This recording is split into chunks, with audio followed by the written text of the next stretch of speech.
Hey folks, okay, so we're going to talk about electrolytic cells, okay? Now, electrolytic cells are the opposite of electrochemical cells. Electrochemical cells, what we are doing is we are converting chemical energy, okay?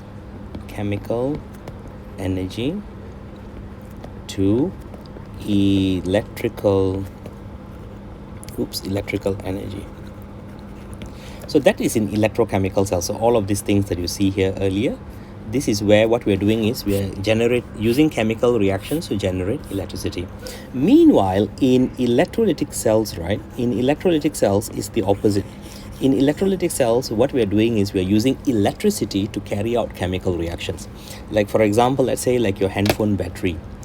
When your handphone battery, you're using your handphone, it is converting chemical energy to electrical energy. But when you put it for charging, what it's doing is doing the opposite. It's converting electrical energy into chemical energy. Okay, so this is basically the setup. This is actually not the true setup for an electrolytic cell. Normally there is no salt bridge involved. Okay, so later at the end we'll look at this comparison, but let's look at how electrolytic cells work. Okay, so what I'm going to do is I'm going to try to work this out for you. Okay, let's say, all right, so here we go. So let's do this. So let's say we want to do electrolysis of, let's say, copper sulfate aqueous. Okay, in Murphy most of the time all of these solutions are 1 molar. Okay, to make things simple, we are using 1 molar solutions. So what we're going to do is we're going to do electrolysis of copper sulfate using graphite electrodes. Okay, now graphite electrode is actually carbon. Okay, it is a carbon electrode. Graphite is an allotrope of carbon, and these electrodes are these electrodes, okay, they are known as, they are inert. Now inert means they do not take part in chemical reactions. All right, they do not take part in chemical reactions. So whatever happens, they do not take part in chemical reaction. So that's what inert means. All right, so let's go back to the question here again. So copper sulfate, so during the electrolysis, what we normally have is we have a power source. Okay, normally we represent it like this. Okay, and it looks like this, something like this. I'm going to simplify this. So we have an electrode here. So these are the electrodes. All right, and it's only one container, so we don't have multiple containers. Like just now there was a salt bridge, right? So there is actually no salt bridge. So the container will look something like this. It's very simplified. You guys did this, I think, in class before, that using the YouTube. So basically both the electrodes are together. Okay, so what we're going to do is we're going to do electrolysis of copper sulfate. All right, so if you look at the cells here, right, this shorter line, this is the negative terminal. The longer line is the positive terminal.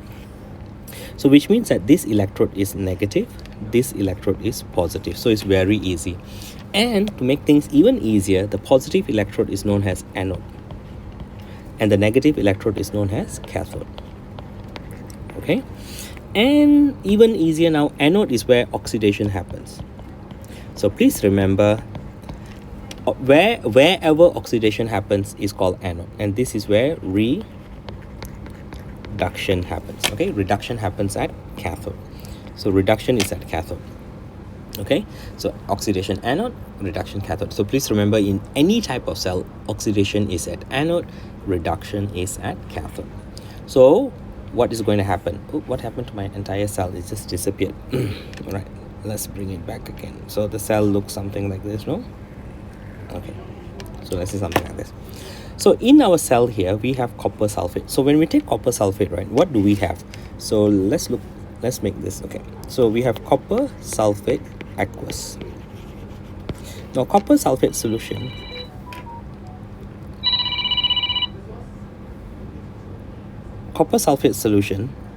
one second.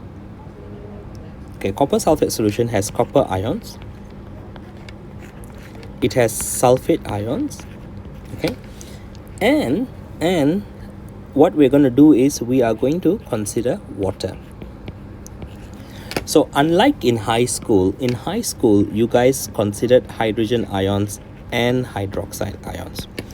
So starting in Muffy, we are not going to do this anymore. Right? Because for starters, the concentration of these ions is 10 to the power of -7 molar, which means that it is really low.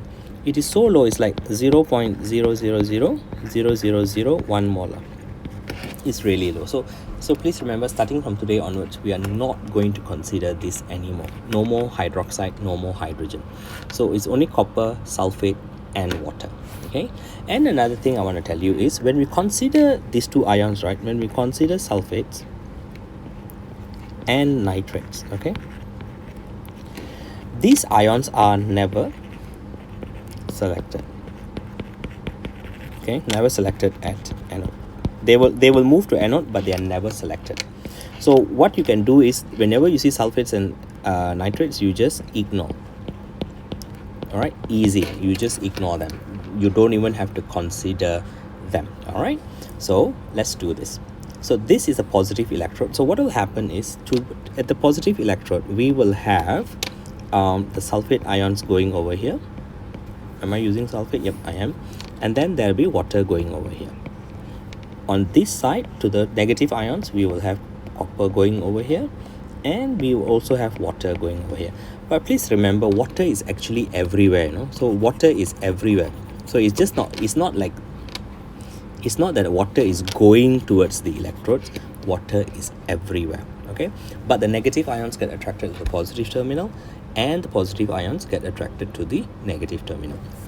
So what we're going to do is, when we come to here, right, so anode is where oxidation happens, right? So let's focus on this first. Anode is where oxidation happens. So anode is oxidation. Okay. Now, the reason why sulfates and nitrates are never selected, because both of these ions will get attracted to anode. But the reality is, they go to anode and they expect to be oxidized. They want to be oxidized. But unfortunately, their oxidation state is already at a maximum. Okay, it's already at a maximum. That means you cannot oxidize them further. It's already maximum.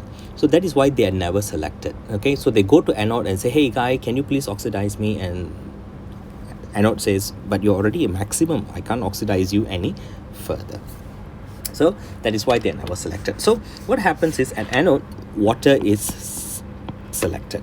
Okay, so what we will need to do is, we will need to look at the electrochemical series. All right, when we look at the electrochemical series, right, oops, where is it? Here, electrochemical series, right? So what we're going to do is, at the electrochemical series, what we're going to do is, we need to look at, okay, so we need to look at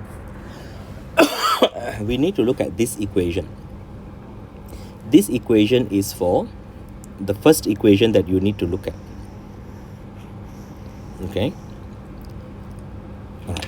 So this equation is for the oxidation of water at anode. So we're going to take this equation and then we're going to go back here. Okay. So we go back here again. So what happens is we take that equation. So in the SRP table just now, okay, let me erase this. In the SRP table just now, right, what you saw was, this is what you saw, if I can remember. Okay, oxygen plus 4 hydrogen ions plus 4 electrons, double arrow, 2 H2O, and this value here was positive 1.23 volts. So this is from the SRP table. So this is the equation that you're going to pick out from the SRP table. But what you're going to do is, you're going to write it in reverse, because this equation here is reduction. So what we're going to do is, we're going to write it in reverse. So the reaction that actually happens at anode is, okay, anode is the reverse. That means this becoming this, plus 4 this, plus 4 electrons. So if you remember doing this in the lab the last time, if you ever did this before, what you will notice is you will see at the anode you see bubbles of an odorless and colorless gas being produced. This gas is oxygen. Okay, if you collect this gas and you test it with a glowing splinter, it will rekindle. Okay, it will rekindle, so it will undergo it will burn. At the same time, if you notice here, we are producing hydrogen ions. So when we produce hydrogen ions, because there are more and more hydrogen ions being produced over here, okay, what is happening is the pH here becomes less than 7.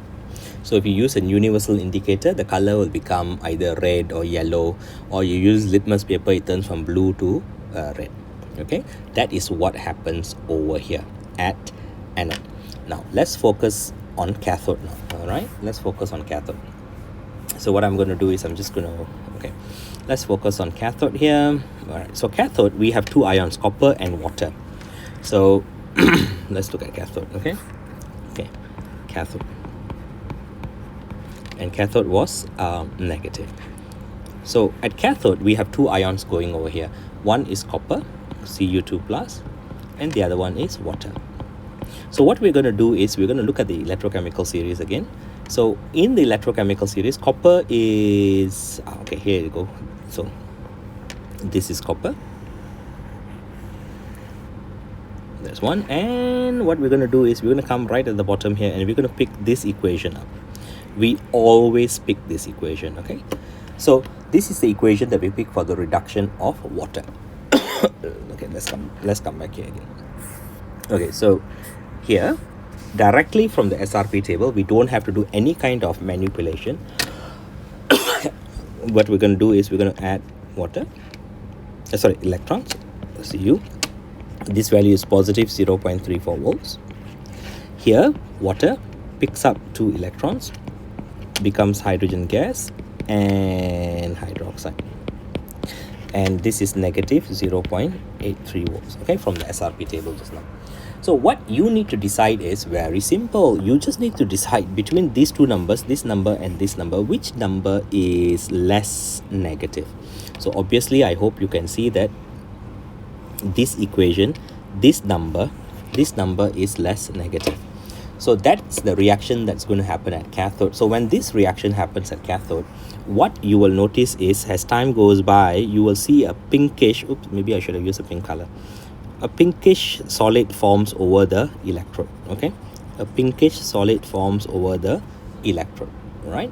So that's what you will notice, a pinkish solid forming over the electrode. That's copper. Now having said that, let me just quickly just tell you this. Most of the time, okay, here's a side note, all metals that deposit at cathode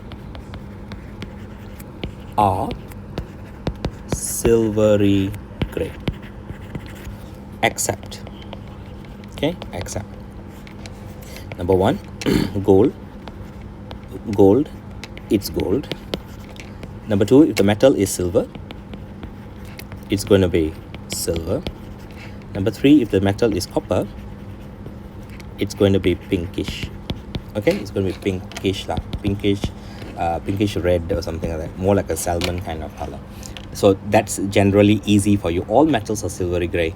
Only these 3 are, if you sit during the exam and say, oh, what color is gold, well, gold is gold, isn't it? So this is what will happen. All right, so this is the I forgot to write this. So this is the reaction that happens here. This is negative 1.23. okay, so this is the reaction that happens at anode and this is the reaction that happens at cathode. What we can do is we can do something which is called minimum voltage. Okay, minimum voltage. So the minimum voltage in this case will be, I take that number, negative 1.23 volts plus 0.34. That means I take this number and I add up with this number. So what will happen is I will get, I think I get 1.23 minus 0.34. I get 0.89 minus 0.89 volts. Now, you see, you get a minus number here. You are supposed to get a minus number because this is electrolysis. Because you are supplying energy. So this means that this reaction will not start unless voltage is 0.89 or more. Okay, so you must set the machine to a voltage of 0.89. If it's 0.88, no reaction. 0.87, no reaction. 0.89, the reaction will start. So you can be more than 0.89, doesn't matter, but it shouldn't be less than 0.89. Okay, and the last thing I want to tell you here is we can come up with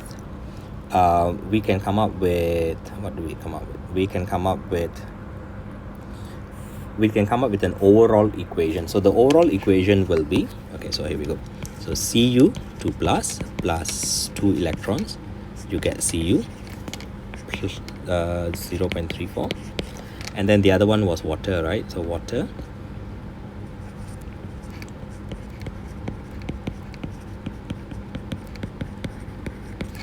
negative 1.23 volts. Okay, so this value just now we have already determined, it is negative 0.89 volts, right? So that's the minimum voltage. So what we need to do is we got to make sure the number of electrons which are lost and picked up are the same. So what we're going to do is we're going to take this equation and we're going to multiply it with 2. Okay, please remember, we are only multiplying the equation, not the voltage. Okay, we do not multiply the voltage. So at the end of the day, you get an equation that looks something like this. So 2Cu2 plus, okay, the electrons will cancel off, all right, plus 2H2O, all right, and then oxygen, 2Cu2 plus plus oxygen. Sorry, what am I doing? Plus 4 hydrogen ions. Okay, so that's the overall equation, and that's the minimum voltage that you need to start this reaction. Okay, minimum voltage that you need to start this reaction. So this is the first part of electrolysis.